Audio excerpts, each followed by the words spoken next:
सो दोस्तों, IRCON international limited ने अपने क्वार्टर 1 के नंबर्स डिस्क्लोज कर दिए। All amounts rupees in crores में हमें देखने को मिल रही है और एक ही पेज पे स्टैंड अलोन और कंसोलिडेटेड नंबर्स दिए हुए हैं। सो आप मैं जहां पर हाईलाइट कर रहा हूँ वहां पर ध्यान दीजिए, आपको जो है कंसोलिडेटेड नंबर जो है पूरे पता चल जाएंगे। सो कैसा रहा कंपनी का रेवेन्यू फ्रॉम ऑपरेशन? तो कंपनी के जो इस क्वार्टर का रेवेन्यू हुआ है 1786 करोड़, पिछले क्वार्टर में था 3412 करोड़ और पिछले साल 2287 करोड़ का रेवेन्यू कंपनी ने जनरेट किया था। सो 2287 का 1786 हो चुका है। ईयरली ड्रॉप देखने को मिल रहा है, क्वार्टरली भी 3400 का 1786 करोड़ होता हुआ देखने को मिल रहा है। सो ईयरली क्वार्टरली कंपनी के रेवेन्यू में हमें ड्रॉप ही देखने को मिल रहा है। बाद में अगर बात करें कंपनी के अदर इनकम की, तो इस क्वार्टर की 106 करोड़, पिछले क्वार्टर में थी 103 और पिछले साल 98 करोड़ की अदर इनकम देखने को मिल रही थी। सो ईयर ऑन ईयर और क्वार्टर ऑन क्वार्टर कंपनी की अदर इनकम बढ़ती हुई देखने को मिल रही है। बाद में अगर बात करें टोटल इनकम की, तो कंपनी की इस क्वार्टर की टोटल इनकम है, मैं यहाँ पर लिख लेता हूँ, आपको अच्छे से ध्यान में आ जाएगा, 1892 करोड़। पिछले क्वार्टर में थी लगभग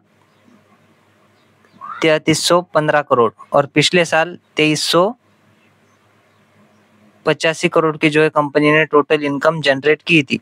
सॉरी दोस्तों, 3500 है।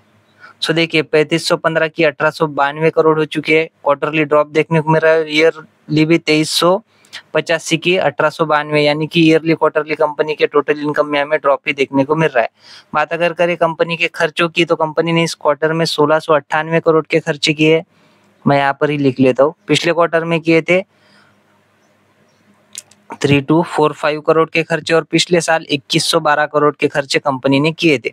सो 2112 के 1698 हो चुके हैं। ईयरली ड्रॉप देखने को मिल रहा है खर्चों में और क्वार्टरली तो 3245 के 1698, यानी कि क्वार्टरली बहुत बड़ा ड्रॉप हमें कंपनी के खर्चों में देखने को मिल रहा है।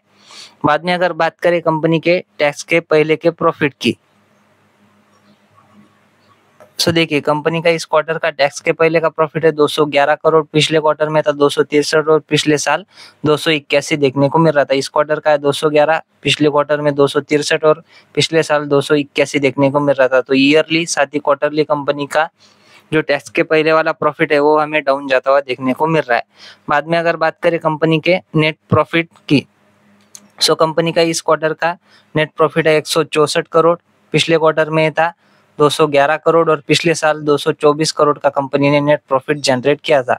सो 224 का 164, ईयरली ड्रॉप है, क्वार्टरली 211 का 164, क्वार्टरली भी हमें डाउन ही देखने को मिल रहा है। सो नेट प्रॉफिट, रेवेन्यू, साथ ही टैक्स के पहले का प्रॉफिट कंपनी का डाउन ही देखने को मिल रहा है।